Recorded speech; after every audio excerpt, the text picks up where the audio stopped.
அனைவருக்கும் வணக்கம். நீர் மின்சாரத்தை கடத்தும் தெரியும். அதுக்காக ஒரு சோதனை.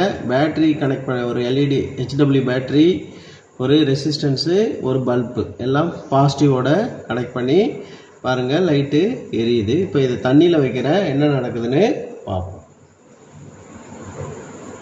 பாருங்கள், தண்ணியில் வச்சோடனே தண்ணி மின்சாரத்தை கடத்துகிறது. அதனால் என்ன பண்ணுது, பல்பு எரியுது. இந்த தண்ணியில் உப்பை கரைக்கிறேன், என்ன நடக்குதுன்னு பார்ப்போம். நிறைய போகும், நிறைய இன்னும் கொஞ்சம் பாருங்க, கலக்க இன்னும் கொஞ்சம் போகும். அப்போ உப்பை கரைக்க கரைக்க என்ன பண்ணுது, அந்த பல்பு நல்ல பிரகாசமாக எரிகிறது. அப்போ பாருங்க, அப்போ கடத்தும் திறன், உப்பு கரைய கரைய அதனுடைய மின்சாரத்தை கடத்தும் திறன் அதிகரிக்கிறது. சரிங்களா? இது போன்ற சோதனையை பார்க்க என் சேனலை சப்ஸ்கிரைப் பண்ணிங்க. தேங்க்யூ.